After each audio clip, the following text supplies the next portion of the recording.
Bonjour à tous et bienvenue dans le vrai de l'info. Alors aujourd'hui, un article sur RTL concernant la maltraitance d'enfants.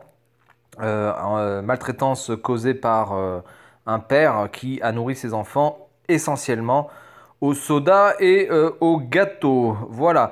Donc c'est dans la région de Limoges. Donc ça n'a pas vraiment d'incidence parce que de toute façon la maltraitance d'enfants ce n'est pas un fait nouveau et ce n'est pas un fait qui se focalise uniquement dans une région spécifique française. Hein, évidemment, c'est national et c'est vraiment pluriséculaire la maltraitance d'enfants.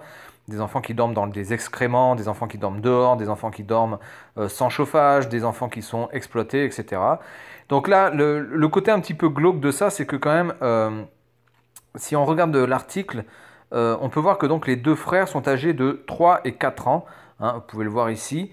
Donc pendant 3 et 4 ans, ces enfants-là ont été nourris à base de soda et de gâteaux. Alors peut-être pas depuis leur naissance évidemment, puisque il y avait la mère qui a dû certainement allaiter ou donner du lait maternel.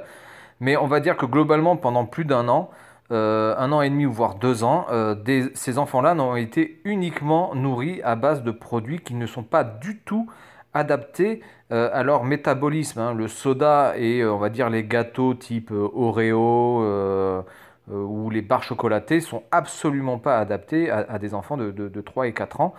Le résultat est que vous pouvez voir ici que le plus âgé s'est vu arracher 7 dents. Alors évidemment, ce sont des dents de lait, hein, puisque à 4 ans, nous avons des dents de lait, nous n'avons pas de dents définitives. Par contre, ça peut avoir une répercussion sur sa dentition définitive et avoir quand même de graves conséquences et le fait d'avoir peut-être un handicap lourd au niveau des dents qui risque peut-être d'avoir une malformation au niveau de la mâchoire. Alors on peut voir que ici c'est l'alcoolisme qui est avant tout la clé hein, de ce drame, hein. C'est-à-dire que le père, on peut voir, ne sait ni lire, ni écrire, ni compter. Il ne s'en rend pas compte de la situation et dépense toutes les aides sociales dans l'alcool. Donc évidemment, dans ce contexte extrêmement, enfin socialement très faible, c'est quand même assez incroyable qu'il n'y ait pas eu de services sociaux, qu'il n'y ait pas eu d'avertissement, d'alerte, que ce soit de l'entourage, de la famille, des services sociaux, des services de la mairie, par rapport à ce père qui a donc deux enfants, et ces deux enfants ont forcément été vus par d'autres personnes. Ces enfants n'ont pas été cloîtrés pendant 3 ou 4 ans dans leur chambre sans jamais sortir. Les services sociaux se sont heurtés à un déni, a précisé le vice-procureur Bruno Robinet. Dans l'appartement, il n'y avait rien, pas de frigo, les enfants dormaient sur un matelas sans couverture et il n'y avait pas de jouets. Leur père les nourrissait avec des gâteaux et du coca, ils étaient complètement livrés à eux-mêmes. Alors, après une alerte des services sociaux auprès du procureur de la République, les deux frères ont été placés en famille d'accueil. Donc ça a quand même pris du temps, hein, parce que on peut penser que ça a duré quand même à peu près un an et demi, voire 2 ans, cette situation, ce qui est franchement énorme quand vous êtes un jeune enfant et que vous êtes nourri uniquement avec des produits qui ne sont pas adaptés pour vous. Celle du plus âgé, donc celle c'est la famille d'accueil du plus âgé a dû lui apprendre ce qu'étaient les légumes et la viande. Voilà, vous imaginez quand même qu'à 4 ans, la personne ne connaît pas ni les légumes ni la viande, c'est quand même un truc de fou. Voilà, donc là, nous sommes pas vraiment sur un fait divers qui est représentatif de notre société, mais plus à un décalage de la maltraitance. Hein. C'est-à-dire qu'avant la maltraitance, c'était vraiment battre les enfants ou voire même les abuser sexuellement.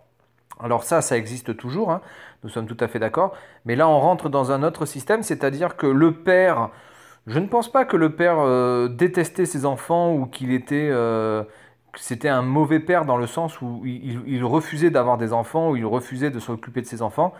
Mais pour lui, le soda et les gâteaux, c'était ce qu'il fallait donner aux enfants, puisque ils étaient contents avec du coca et des gâteaux. Voilà, donc on a quand même un décalage entre la notion d'être père et de savoir, ou d'être parent, hein, que ce soit père ou mère, peu importe, et savoir s'occuper d'enfants. Évidemment, ça paraît quand même logique à tout le monde qu'à 3 ou 4 ans, on ne donne pas des gâteaux et du coca, ou du soda, peu importe quel soda d'ailleurs, comme nourriture de base à ses enfants.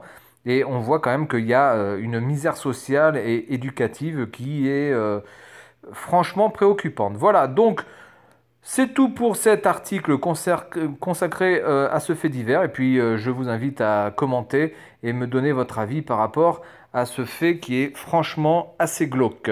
Voilà, c'est tout pour aujourd'hui. Puis moi je vous dis à la prochaine. Salut à tous.